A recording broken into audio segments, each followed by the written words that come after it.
Good evening students. आज हमारा interview skills course का सेशन 6 है और ये हमारे स्किल्स कोर्स का आखिरी सेशन है।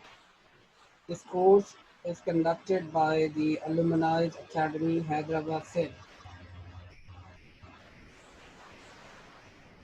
जी, जैसा कि आप जानते हैं कि हमने अपने लास्ट सेशन के अंदर रीब्रेक साइंस के ऊपर डिस्कशन किया था, जिसके अंदर हमने अपने 3 कंपोनेंट्स डिस्कस किए थे कि एक इंटरव्यू सेटिंग के अंदर एक कैंडिडेट अपने आप को किस तरह से प्रेजेंट करे। तो रीब्रेक जो फार्मूला है वो आपको एक स्ट्रक्चर देता है, जिस स्ट्रक्चर के तहत आप इंटरव्यू के इनिशियल 5 मिनट्स के अंदर खुद को इस तरह से प्रेजेंट करें ताकि आप जो है सेलेबल और आप एक पसंदीदा कैंडिडेट के तौर पे सामने आए।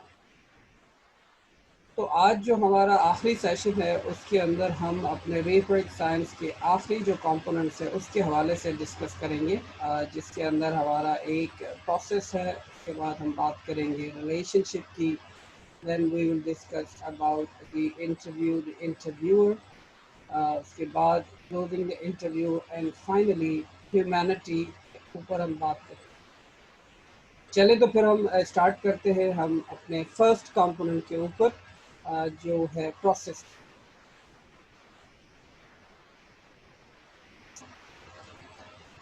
प्रोसेस हमारा जो कंपोनेंट है वो हमें ये बताता है कि जब आप अपनी अचीवमेंट्स किसी को बताते हैं तो जो लिसनर होता है वो आपकी अचीवमेंट्स को एडमायर तो करता है, बट साथ साथ उसके माइंड में ये भी एक एलिमेंट होता है, परसेप्शन होती है कि इसने ये अचीवमेंट किस तरह से हासिल की।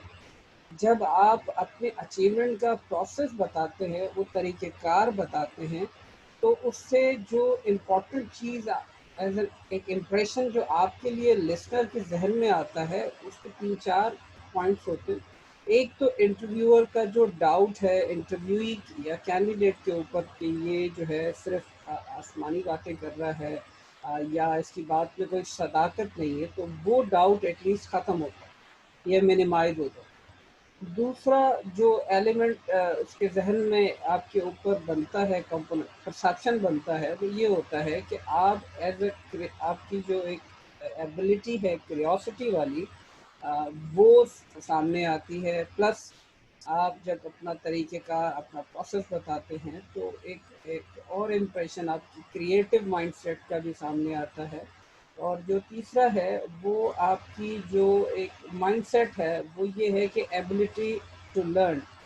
तो लर्निंग की जो एक बंदे की एक मिजाज में हो तो वो ज़्यादा पसंद किया जाता है इंटरव्यूअर को।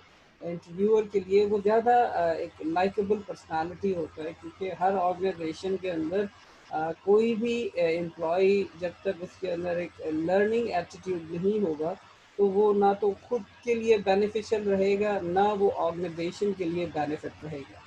तो इन सारी बात को अगर हम सम अप करें तो जो सबसे कंक्लूजन ये होता है कि जब आप अपना प्रोसेस बताते हैं तो आपकी जो इंटेग्रिटी है और आपकी जो ग्रेटनेस ऑफ द प्रोसेस है वो उभर के सामने आती है। तो हमें ये बात याद रखनी पड़ेगी कि जब भी हम अपनी अचीवमेंट्स के खुलासा देंगे तो उसके अंदर हम अपना एक 2 लाइनर प्रोसेस भी बताएंगे कि मैंने ये किस तरह से किया। देखिए, एक बात तो बड़ी कॉमन सी है और ये सब जानते हैं कि जो इंसान है वो अपने अल्फाज अपनी ज़बान से कम बल्कि अपने आमाल से ज़्यादा पहचाना जाता है। उसी से उसकी इंटेग्रिटी का पता चलता है, क्योंकि लिप सर्विस तो हर कोई करता है, अपने आप को हर कोई बड़ा चढ़ा के बताता है, but when you tell them about through your actions, तो उससे ज़्यादा आपकी इंटेग्रिटी और आपकी ग्रेटनेस आपके एक्शंस की तो ज़्यादा इम्पोर्टेंट बन जाती है। तो जैसे मैंने पहले बताया आपको कि जो आपकी जब आप प्रोसेस के बारे में बताते हैं तो उससे आपकी जो क्रिएटिविटी है एक तो वो सामने आती है, क्योंकि आपका जो तरीक़ेकार होगा वो समहाउ यूनिक ही होगा। अच्छा, जब आप अपना तरीक़ेकार किसी और को बताते हैं ना, तो अगला भी उस प्रोसेस से खुद को इन्फॉर्म करता है, अपने वर्किंग स्टाइल के अंदर उसको जो है वो ज़्यादा अहमियत देता है कि किस तरह से मैं इसके अपनाए हुए रास्ते को अगर अपनाऊँ तो इस एंगल से अगर आप सोचें तो जब आप अपना प्रोसेस बताते हैं तो आप डेफ़िनेटली फिर अपनी आपकी क्यूरियोसिटी को भी डेमॉन्स्ट्रेट कर रहे होते हैं उसके साथ अपनी जो आपकी एबिलिटी है कि आप सीखते भी हैं और एबिलिटी टू थिंक और एबिलिटी टू एक्सप्लोर। तो देखिए ये जो चीज़ें हैं वो एक कंप्लीट पर्सनालिटी के लिए बड़ी इंपॉर्टेंट होती हैं और एक ऑर्गेनाइजेशन के लिए at least because they are paying you. जब वो आपको पे करते हैं तो वो डेफ़िनेटली एक्सपेक्ट करते हैं कि वो कैंडिडेट जो है वो ऑर्गेनाइजेशनल गोल्स के साथ भी एडजस्ट हो जाए, उसके लिए एफ़र्ट्स भी ले और ओवरऑल वर्किंग एनवायरनमेंट के लिए भी बेनिफिशियल साबित हो।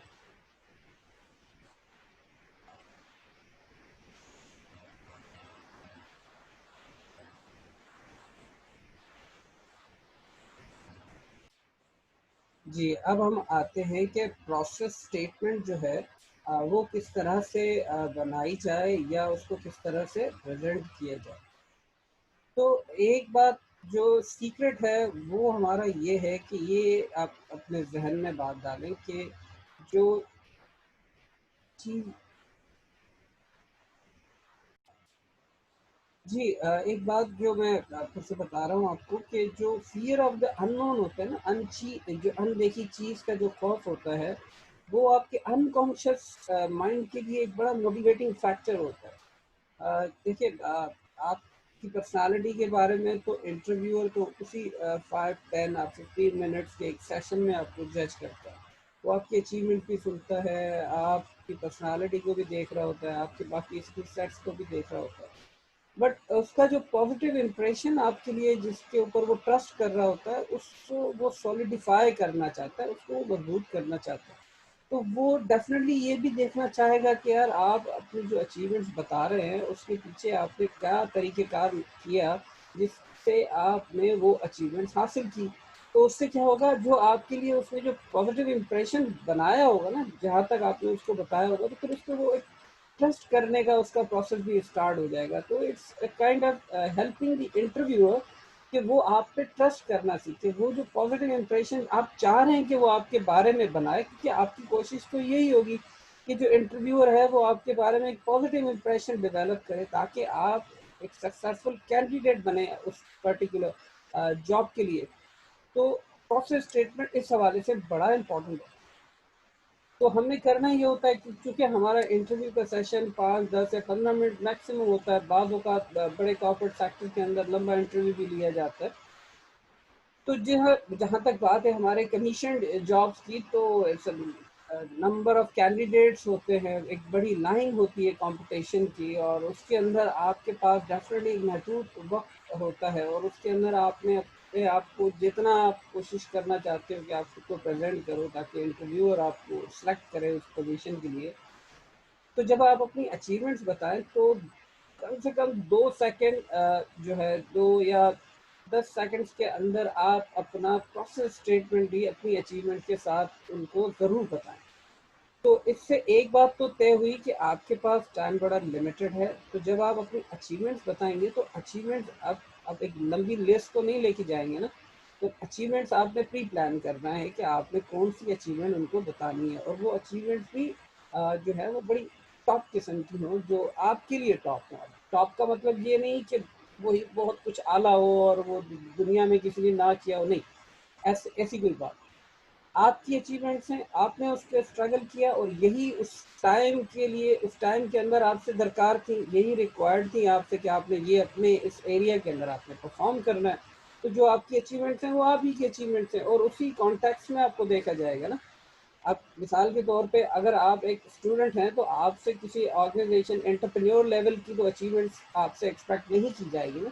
तो आप स्टूडेंट के अंदर जो रिक्वायरमेंट एक अच्छे स्टूडेंट के लिए होती हैं, जो वो अच्छा हाई क्लास स्टूडेंट बनता है, तो वो एटलीस्ट वो चीज़ें आप अपनी जो है 2-3 अचीवमेंट्स अपने पास रखें, उनकी आप उनको सेलेक्ट करें अपने लिए कि अगर आपके पास 10 हैं तो आप 2-3 अपने पास रखें, उनमें से आप जो है बताएं। अगर आपके पास एक ही है तो काफ़ी है, 2 हैं तो बहुत अच्छा है, 3 है तो और भी अच्छा है। तो जब आप अचीवमेंट्स बताएं तो अपना इसमें प्रोसेस भी बताएं, तो वो प्रोसेस जो है वो जब आप बताएं तो वो कोई लंबा चौड़ा ना हो, एटलीस्ट आपकी 10 सेकंड वो खा जाए। जब आप 1-2 लाइन के अंदर अपना वो प्रोसेस बताते हैं तो वो काफ़ी होता है इंटरव्यू के लिए। तो अब हम जो हमारी नेक्स्ट स्लाइड है उसके अंदर हम देखेंगे कि एक इंटरव्यू कैंडिडेट दे रहा है और उसके अंदर एक वकील है जी, और एक स्टूडेंट है, जो भी आप उसमें से ले लो। वो किस तरह से अपनी अचीवमेंट भी बता रहा है और अपना उसमें प्रोसेस भी बताने की कोशिश कर रहा है। तो ये एक जो है रफ फॉर्मेट है जिसके अंदर आपको जो है वो आगाही देनी है कि वो किस तरह से बनता है, लेकिन बनाना आपने अपना ही है।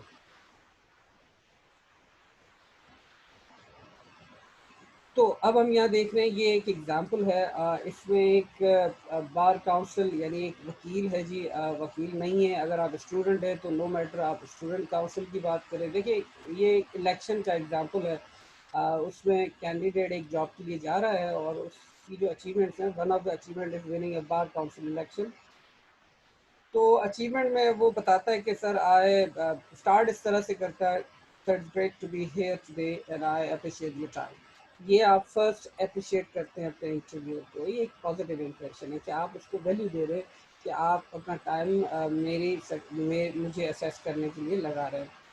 तो आप बाकी चीज़ें बताते हुए आप स्टार्ट करेंगे कि sir I want bar council election. ठीक है जी, आपने बार काउंसिल इलेक्शन का बताया, ये आपने अचीवमेंट बता दी। अब आप जब प्रोसेस पे आएंगे तो 1-2 लाइन, ये थोड़ा सा लंबा चौड़ा है एग्जाम्पल, ये इसको और ज़्यादा इसको हम बेहतर कर सकते हैं, 2 लाइनों पे भी ले आ सकते हैं, 3 पे भी ले जा सकते हैं। तो ये आपके ऊपर है, ये थोड़ा लंबा इसलिए किया है ताकि आपको थोड़ा सा एक्सप्लेन कर सकूँ।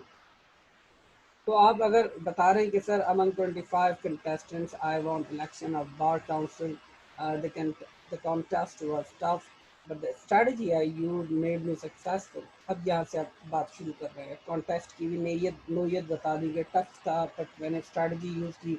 अब यहाँ से इंप्रेशन आ रहा है कि लड़का जो कैंडिडेट है वो स्ट्रेटेजिक थिंकिंग के ऊपर भी काम करता है। तो वो किस तरह से उसने किया कि भाई as I made networking with senior alumni members. अच्छा जी, आपने उनसे पहले ताल्लुकात बना के रखे, उसके बाद आप individually met them and brief them about how I would serve the council. फिर आप पर्सनली जाके उनसे मिले, उनको बताया कि मैं किस तरह से इस काउंसिल के लिए अपनी खिदमात जो है वो सरअंजाम दूंगा। और साथ साथ आपने ये भी बताया कि व्हाट हैव डन सो फार, कि अभी तक मैंने क्या किया है। तो डेफिनेटली जब आप किसी से कुछ उम्मीद करते हैं कि वो आपको अपना लीडर सेलेक्ट करे, तो आप पहले बताएंगे कि भाई मैं किस तरह से करूंगा और पहले मैंने क्या किया है। तो ये 2 चीज़ें आपके लिए बड़ी इंपॉर्टेंट होती है जब आप मोटिवेट करते हैं किसी को अपने लिए वोट देने के लिए। The motivating factor that I use was a touch of humanity. आपने कहा कि मैंने अपने जो अलुमना वोटर्स से उनको मैंने उनके साथ एक ह्यूमैनिटी के एंगल से भी चीज़ों को डिस्कस किया, जिसमें मैंने हाईलाइट किया कि जो कॉन्टेस्टेंट है उसका जो रोल है वो क्या होना चाहिए, कि इश्यूज ऑफ द काउंसिल क्या हैं। उसके बाद आपने उनको बताया कि मैं इन सॉल्यूशंस के ऊपर काम करूँगा ताकि जो काउंसिल्स के इश्यूज हैं वो ख़त्म हो सके। अब जब आप इस तरह से बताएंगे ना तो लगेगा कि यार आपने वाकई एक जेन्युइन तरीके से और बड़ा स्ट्रैटेजिकली आपने एक अचीवमेंट हासिल की है। तो ये एक आपका एक्सीलेंट पाथवे होगा कि आप किस तरह से उनको बता रहे हैं। तो ये आपकी मेथोडोलॉजी थी, किस तरह से आपने इलेक्शन जीता। अब अगर आप इसको 2 लाइनों में भी लेके आ जा सकते हैं कि भाई I network with the senior alumni and brief them about the issues of the council and told them how I would propose the solutions for them and work on it। तो ये भी ज़बरदस्त एरिया है। इस तरह से आप काम करेंगे ना 2-3 लाइन के अंदर, तो 3-4 सेकंड से ऊपर आपकी अचीवमेंट के लिए प्रोसेस स्टेटमेंट का काम नहीं होता। तो अब हमने करना क्या है, हमने एक लिस्ट बनानी है अपने अचीवमेंट्स की, वो हम बना चुके हैं। उसमें से आप अपनी टॉप जो अचीवमेंट्स हैं उसको और फिल्टर डाउन करके उसमें से 2-3 उठा लें और 2-3 की आप 1-2 लाइन की प्रोसेस स्टेटमेंट बनाएं। वो 2 या 3-4 सेकंड से ऊपर वो प्रोसेस स्टेटमेंट आपका नहीं लेना चाहिए, नहीं नहीं ले। ठीक है जी। उसके बाद आप क्या करें, उसकी प्रैक्टिस करें आईने के सामने खड़े होके 5 टाइम्स अ डे, 5 डेज, 5 दिन तक आप ये मुसलसल काम करें। जब अपने कलीग्स के साथ, दोस्तों यारों के साथ बैठें, तो ये भी उनके साथ भी ये रिहर्सल करें। इससे क्या होगा, आपका कॉन्फिडेंस लेवल भी बढ़ेगा और आपकी एक फ्लुएंसी भी डेवलप होगी, उसमें एक फीलर भी आएगा। तो फील जो है ना, जब आप किसी को अपनी बात बताते हैं तो उसमें उसके पीछे बैकग्राउंड में फीलर भी होना चाहिए। वो जो आपके जो फीलिंग होती है ना, वो बड़ा साइकोलॉजिकली बड़ा एक इम्प्रेशन, स्ट्रॉन्ग इम्प्रेशन छोड़ती है। ठीक है जी, आपका प्रोसेस के ऊपर अब ये एक्टिविटी है।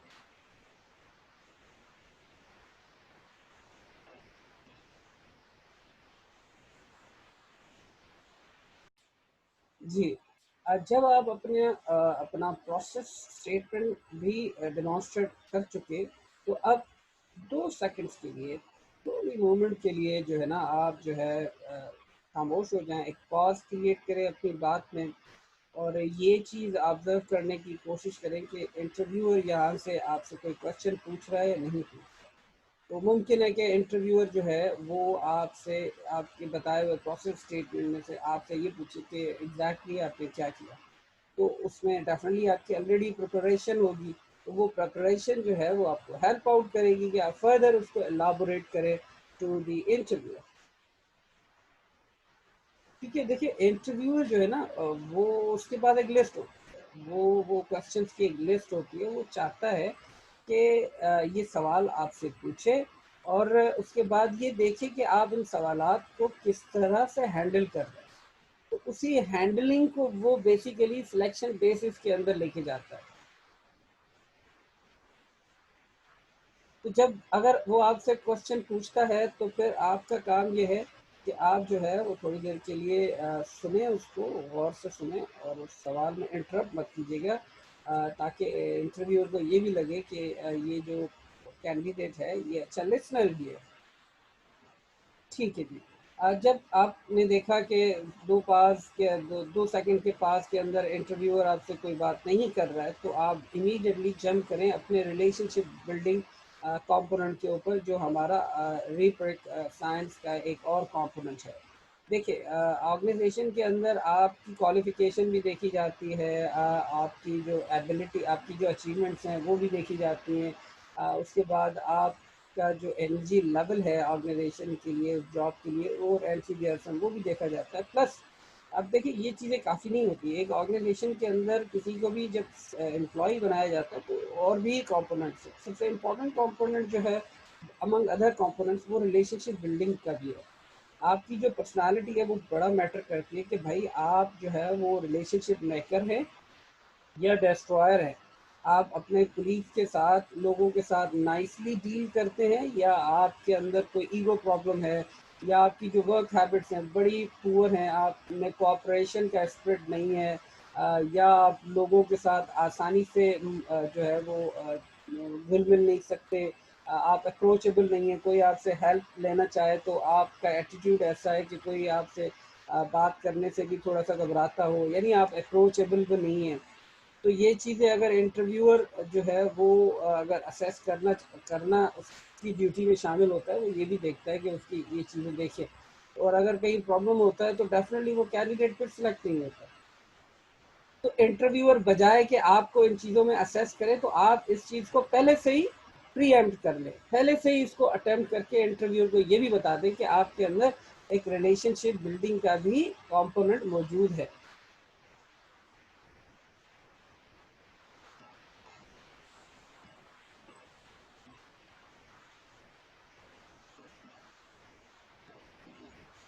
इन टर्म्स ऑफ जो रिलेशनशिप है, कि आपने क्या बताना है कि भाई, आपने ये बताना है, इस एंगल से आपने काम करना है कि आप अपने long standing contacts with your mentors, अगर आप लॉ डिपार्टमेंट्स हैं या लॉ फील्ड में हैं, तो आप प्रोसिक्यूशन या जुडिशरी के अंदर अगर आपने कोई अच्छे रिलेशनशिप बनाए, उनकी जो वैल्यू है उसको डिमॉन्स्ट्रेट करें।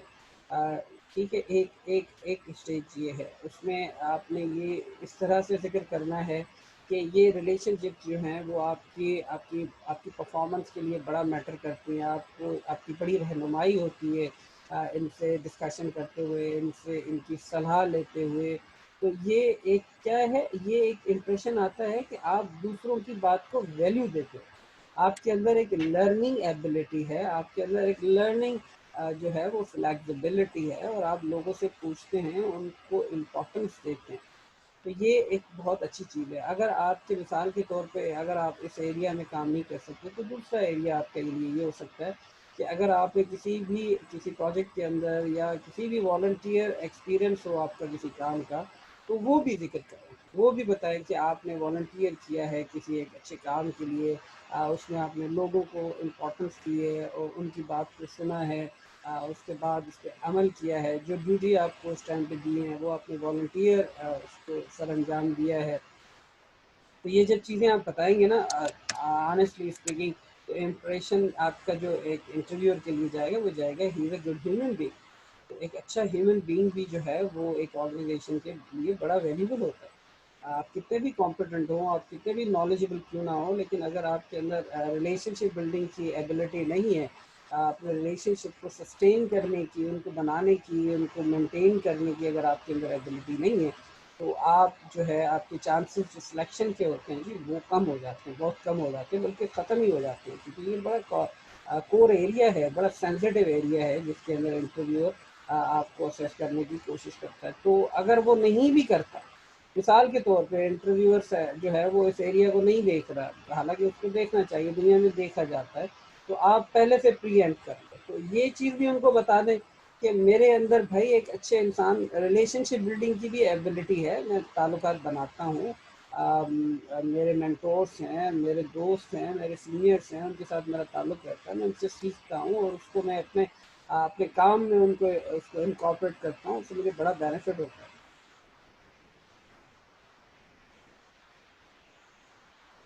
तो अब आपने करना क्या है, रिलेशनशिप की इम्पोर्टेंस आपको समझ में आ गई। अब आपने करना ये है कि आपने जी लिस्ट बना लें, 2 रिलेशनशिप अच्छे बना लें अपने अच्छे टीचर के साथ। अगर आपके अच्छे जो है वो ताल्लुकात हैं, उनसे आप सीखते हैं, वो उसने आपकी करियर बिल्डिंग के ऊपर अच्छा इंप्रेशन छोड़ा है, या किसी अच्छे सब्जेक्ट के अंदर वो बहुत नॉलेजेबल है, उसके साथ आपकी डिस्कशन, उनके साथ कॉन्टैक्ट में रहना, उनसे सीखना और उसका बेनिफिट आपने किस तरह से अपने काम में लिया है, अपने करियर बिल्डिंग के अंदर उसको इस्तेमाल किया है, तो ये चीज़ आप बताएं कि किस तरह से मैं रिलेशनशिप को मेंटेन बिल्डअप करता हूँ और मेंटेन करता हूँ, उसको मुझे बेनिफिट क्या होता है। ठीक है जी।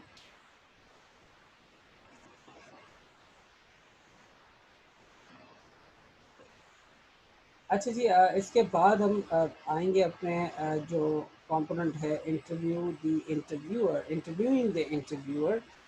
उसमें बेसिकली जो एलिमेंट देखा जाता है, वो ये है कि आपकी करेज देखी जाती है कि इंटरव्यूअर आपने ये भी देखने की कोशिश करता है कि क्या आप में सवाल पूछने की हिम्मत है, बगैर किसी एरोगेंस एटीट्यूड के आपके अंदर वो जेन्युइन क्यूरियोसिटी है चीज़ों को समझने की, कोई चीज़ मांगने की, किसी को कोई चीज़ ऑफर करने की। तो ये करेज टू आस्क क्वेश्चन जो है ना, वो बहुत सारी ऑर्गेनाइजेशन में बड़ा मैटर करती है। मिसाल के तौर पे अगर आप वकील हैं और आप किसी लॉ फर्म में काम करते हैं और कोई क्लाइंट आपसे कोई मैटर डिस्कस करता है, तो उसमें अगर आप जो है वो इंटरव्यूअर जो क्लाइंट है उसके साथ आप जो है डिस्कशन के अंदर कोई सवाल करने के अंदर अगर आपके अंदर एबिलिटी नहीं है, तो ये थोड़ा सा मुश्किल हो जाता है आपकी जो है वो लॉन्ग टर्म रिलेशनशिप भी मेंटेन करने के लिए।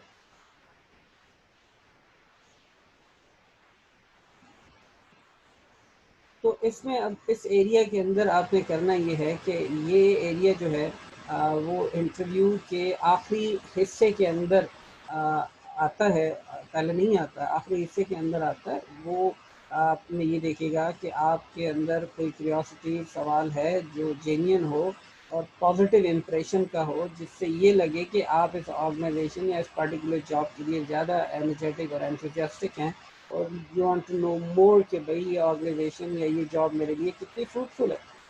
तो ये चीज़ आपने ध्यान में रखनी है और इस पे हम फर्दर अब बात करें।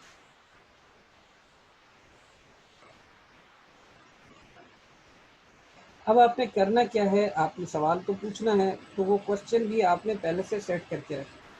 ठीक है जी, वो क्वेश्चन जब आप इंटरव्यू की तैयारी कर रहे होंगे तो वो एक दो क्वेश्चन आपके उसके अंदर आपने अपने पहले से बना के रखना।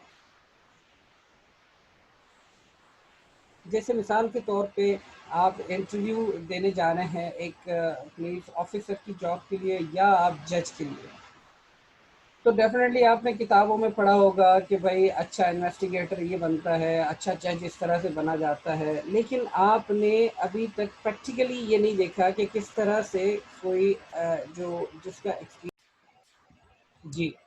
अब आपने काम ये करना है, जैसे मैंने बताया आपको कि आपने मिनिमम 2 क्वेश्चंस अपने लिए बनाने हैं। तो मैं ये बात कर रहा था कि इन्वेस्टिगेटर के लिए अगर आप पुलिस ऑफिसर के लिए जॉब के लिए जा रहे हैं या आप किसी जज की जॉब के लिए जा रहे हैं, तो आपने जी करना ये है कि आपने किताबों में भी पढ़ा होगा कि भाई इन्वेस्टिगेटर किस तरह से बनता है, जज किस तरह से बनता है, बट जो प्रैक्टिकली जो प्रॉब्लम्स आते हैं और उसको फेस करते हुए इन्वेस्टिगेटर को ऑब्जेक्टिव कैसे रहना चाहिए और एक जज कैसे एक अच्छा जज बन सकता है, तो वो ये एक प्रैक्टिकल क्वेश्चन है जो अपने लिए बनाया। जैसे मैंने यहाँ पे एक एग्जांपल लगाया कि आप अपने इंटरव्यूअर से पूछ सकते हैं कि sir how can a person be an objective investigator और अ ग्रेट जज। तो ये क्वेश्चन जो है डेफिनेटली देखें, इसमें एक पॉजिटिव एंगल है और आप प्रैक्टिकली देखना चाहते हैं कि एक और दूसरे से भी उसकी ओपिनियन को बड़ा आप इम्पोर्टेंस दे रहे हैं और उनसे ये सवाल कर रहे हैं कि सर मुझे समझाएं कि आपका प्रैक्टिकल एक्सपीरियंस जो है वो क्या कहता है कि एक अच्छा इन्वेस्टिगेटर कैसे बना जा सकता है, ये जज कैसे बना जाए। तो जब ये आप अपना सवाल पूछ लें तो इंटरप्ट मत कीजिएगा, तो आप फोकस करें, सुने और आई कांटेक्ट को मेंटेन करें। ठीक है, तो ये इससे इम्प्रेशन जाएगा कि आप एक अच्छे गुड लिसनर भी हैं। सही है।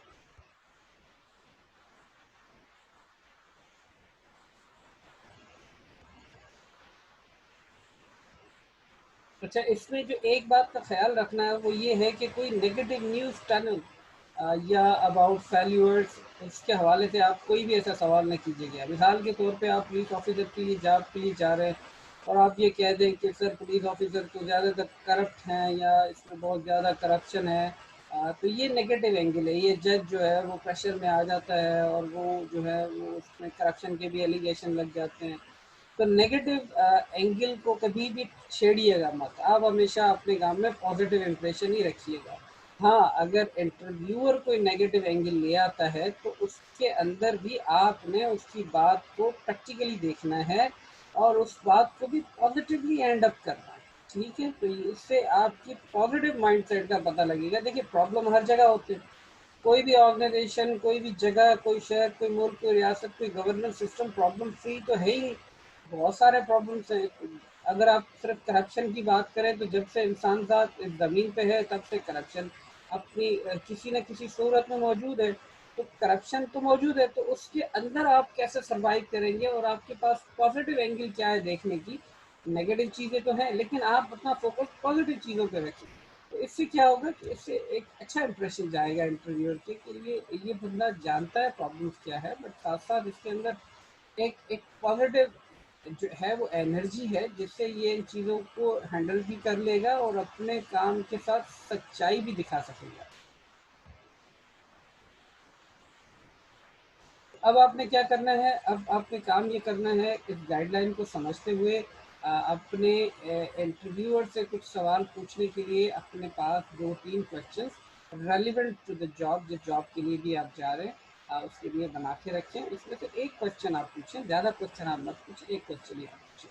देखिए, जब आप इस तरह से क्वेश्चन पूछते हैं ना तो एक इंटरेक्शन का एनवायरनमेंट क्रिएट होता है, जो इंटरपर्सनल कम्युनिकेशन होती है।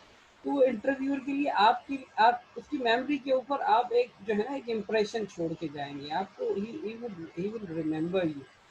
तो ये एक बड़ा इम्पोर्टेंट होता है इंटरव्यू की एनवायरनमेंट के अंदर 10-15 मिनट के अंदर 5 मिनट के अंदर अपने आप को अगले के जहन में उसकी मेमोरी में अपनी जगह बनाना है।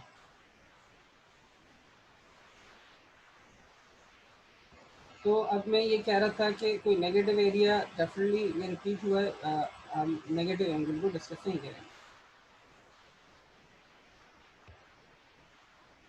अच्छा जी, एक और कॉन्सेप्ट है, ये कॉन्सेप्ट हर जगह फिट नहीं होता है। तो जो प्राइवेट सेक्टर है या दूसरे कॉर्पोरेट सेक्टर के अंदर अगर आप किसी बड़ी लॉ फर्म की जॉब के लिए अगर आप जा रहे हैं तो वहाँ ये कंपोनेंट जो है वो बड़ा मैटर करता है। But as far as jobs in a commission like in public service commission, federal public service commission are concern, तो ये क्वेश्चन जो है वो मैटर नहीं करता। बट रादर इसके लिए कोई क्लैरिटी भी नहीं है कि इंटरव्यूअर इसको किस कॉन्टेक्स्ट में लेगा। तो आप जब कमीशन लेवल की जॉब पे अगर आप जा रहे हैं तो ये सवाल, ये कंपोनेंट आपने इग्नोर कर देना, इसको अपने स्ट्रेटजी का पार्ट मत बनाइएगा। बट अगर आप किसी बड़ी लॉ फर्म के लिए जा रहे हैं या किसी प्राइवेट सेक्टर की कंपनी की जॉब के लिए जा रहे हैं, तो वहाँ पे जो है ना आपने इस चीज़ को अपने पास रखना है। देखिए ये कॉन्सेप्ट कहता क्या है, closing the interview, this is the last step of the interview process, closing. ठीक है जी। ये अगर आप किसी मिसाल के तौर पे आप लॉ फर्म में जा रहे हैं, और उसके अंदर आपसे ये एक्सपेक्ट किया जाता है कि आप जो है वो क्लाइंट को डील करेंगे। अगर कोई कोई इशू लेके आपके पास आता है, आप उसको बताएंगे कि हम क्या सर्विसेज देंगे। वो आपसे बहुत सारे क्लाइंट जो है वो आपसे क्वेश्चंस करेगा। उस क्वेश्चंस के अंदर जब वो सेटिस्फाई होगा, जब आप अपना केस उसको बताएंगे कि हम किस किस तरह से आप वो आपके मसाइल जो भी प्रॉब्लम है उसको हम एड्रेस करेंगे। तो फाइनली जब जब बता चुके, तो उसके बाद आपके अंदर ये करेज भी होनी चाहिए कि जिससे आप जो है वो जो क्लाइंट है उससे उस काम की ऑफर भी ले सकें, कि अब वो आपसे काम करने के लिए तैयार है और वो आपको हायर करने के लिए तैयार है, वो आपको बिजनेस देने के लिए तैयार है।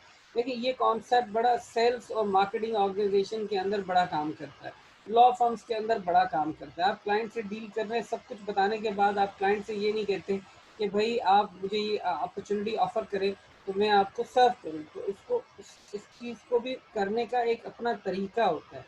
जैसे मिसाल के तौर पे यहाँ पे मैंने एक एग्जांपल दिया है कि भाई is there anything else I would need to do before you would offer me this opportunity.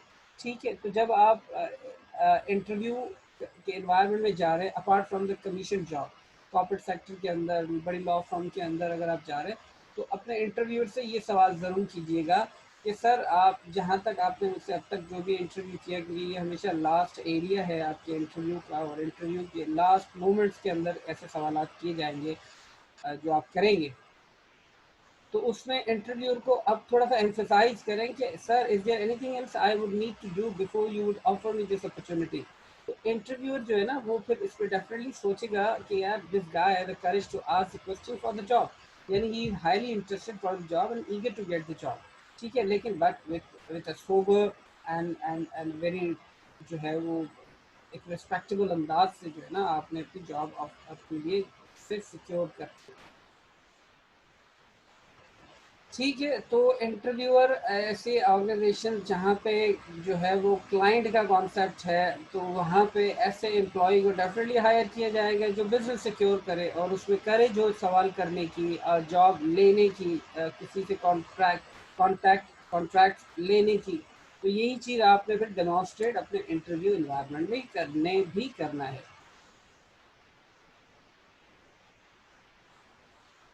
ठीक है, अब अगर इंटरव्यू आपके इस सवाल के बाद जो एग्जाम्पल में हमने सेट किया है कोई सवाल नहीं करता है, तो ज़्यादा प्रॉप करने की ज़रूरत नहीं है, तो आप खामोश एक खामोशी इख्तियार करें।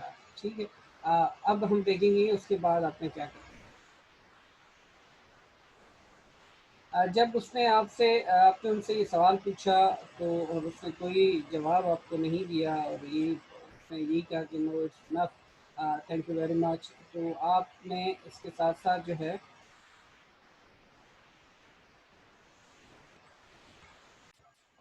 जी, जब आपने अपना लास्ट जो है वो जो एग्ज़ाम्पल हमने क्लोजिंग इंटरव्यू के हवाले से बात की, उसमें आप देखें कि अगर इंटरव्यूअर आपसे कोई मज़ीद सवाल करना चाहता है तो वो सवाल करेगा, और अगर नहीं करता तो उसमें फिर आप ज़्यादा प्रोब न कीजिएगा, वेट कीजिएगा कि अब वो आपसे क्या चाहता है। जब आप देखें कि अब ही इज़ कम्प्लीटली सेटिस्फाइड या ही फील्स कि भाई he is finished with you, तो उसके बाद जो है आपने वो आपको डेफिनेटली गुड बाय कहेगा, तो फिर आपने भी उनको एक स्माइलिंग फेस के साथ एक काइंड वर्ड या एक अच्छे गर्मजोशी के साथ आपने उनके साथ हैंडशेक करना है। अगर ही ऑफर किए तो शेक एन हैंड, अगर नहीं तो आप उनको एक अच्छा सलाम करके और आप जो है वो इंटरव्यू अपना एंड करके आप लीव द इंटरव्यू। ठीक है जी, ये आज हमारा जो सेशन था इसके ऊपर ख़त्म हुआ और हमने सारे कंपोनेंट्स के ऊपर डिस्कस किया। इसके बाद एक एग्ज़ाम्पल के टाइप पे हम आपसे शेयर करेंगे जिसके अंदर जो रे प्रोजेक्ट के शुरू के कंपोनेंट्स हैं, जहाँ तक रिलेशनशिप बिल्डिंग तक है, वो हम आपसे शेयर करेंगे कि एक पूरा फॉर्मेट बना हुआ होगा जो एक किसी कैंडिडेट के हवाले से बनाया होगा, फ़र्ज़ी कैंडिडेट के हवाले से। उसको हम आपके साथ शेयर करेंगे, उसको आप पढ़िएगा, देखिएगा कि किस तरह से जो है वो जो है अचीवमेंट से लेके रिलेशनशिप बिल्डिंग तक इंटरव्यू के इनिशियल 3 या 4 मिनट्स के अंदर एक कैंडिडेट अपने आप को प्रेजेंट करने की कोशिश करता है। यहाँ तक आप देखिएगा, फिर उसके बेसिस पे उसको लेते हुए फिर आप अपना भी एक किस्म का आंसर ऑलरेडी बनाएं और उसके ऊपर आपने फिर रिहर्सल करना है मिरर के सामने। आपको याद होना चाहिए, उसके अंदर एक अच्छी फ्लुएंसी होनी चाहिए आपकी जब आप उसको बताएं। ठीक है, उसके बाद जो आखिरी हमारे कंपोनेंट्स हैं जिसमें इंटरव्यूअर से सवाल करना, ठीक है जी, क्लोजिंग द इंटरव्यू। तो ये चीज़ें फिर आप इंटरव्यू की सेटिंग को देखते हुए जो जॉब टू जॉब वेरी करेगा कि किस जॉब के अंदर ये सवाल करना चाहिए, किस जॉब के अंदर ये सवाल नहीं करना चाहिए। एक जो मैंने आपको लिमिटेशन बता दी कि कमीशन सर्विसेज की जॉब के अंदर इन एलिमेंट्स को आप टच मत कीजिएगा, ताकि इससे थोड़ा सा अजीब सा इंप्रेशन भी जा सकता है, क्योंकि इसके ऊपर कोई क्लैरिटी नहीं है कि इसको जो है वो इंटरव्यूअर किस एंगल से। ठीक है जी, थैंक यू वेरी मच। अगर आपके कोई सवालात हों तो आप बिल्कुल मुझसे बात कर सकते हैं और मुझसे डिस्कस कर सकते हैं। हम उसको फर्दर आपको उसके ऊपर आपके साथ डिस्कशन करके आपको और क्लियरिटी अगर आपको इशू होगा तो हम आपके साथ डिस्कस करेंगे। Thank you very much. And आपने पूरा सेशन बड़ा ध्यान से सुना और देखा और उसके ऊपर आपने काम किया। डेफिनेटली हम आगे भी इसके ऊपर डिस्कशन करेंगे। Thank you very much and good luck for your career efforts. Thank you.